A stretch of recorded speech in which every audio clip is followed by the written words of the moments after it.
Chapter 6, Exploratory Data Analysis. Chapter 6.7, Which city has the highest number of sales? Which city has the highest number of sales? Let's make a table showing the top 10 cities with highest sales. All right.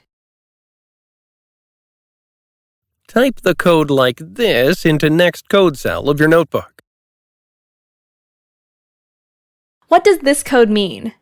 This code groups the data by city and creates the table. Panda's DataFrame function creates a data frame that is a two-dimensional data structure.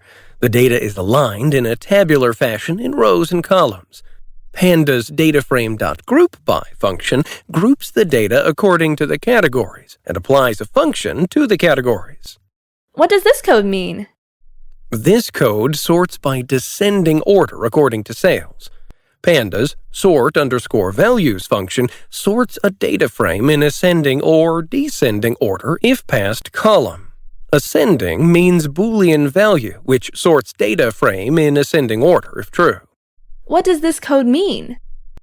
This code slices the top 10 items. Got it. Click on the play button or hit Shift plus Enter. We can see the table for the top 10 cities with highest sales now. That's right.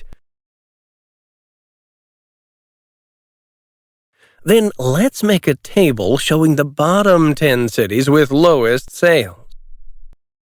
All right.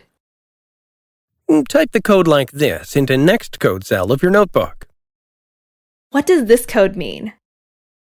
This code slices the bottom 10 items. Got it. Click on the play button or hit Shift plus Enter. We can see the table for the bottom 10 cities with lowest sales now. That's right. Then let's create a bar plot showing the top 10 cities with highest sales and the bottom 10 cities with lowest sales. All right.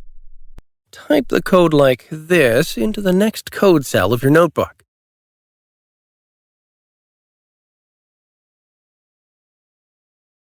What does this code mean? The matplotlib.pyplot.subplots method provides a way to plot multiple plots on a single figure. This code generates a figure with one row and two columns of subplots. What does this code mean?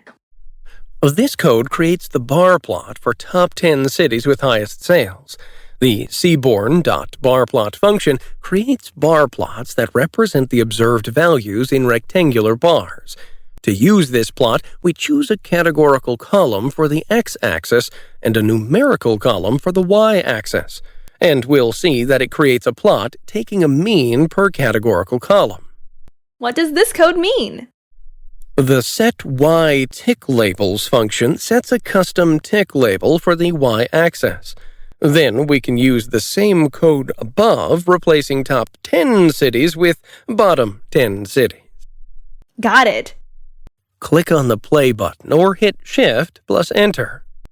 We can see the bar plot for top 10 cities with highest sales and bottom 10 cities with lowest sales now. That's right. What can we learn from these bar plots? There is a huge disparity between the cities with highest sales and lowest sales. Marketing strategy has to target the top 10 cities. Well done.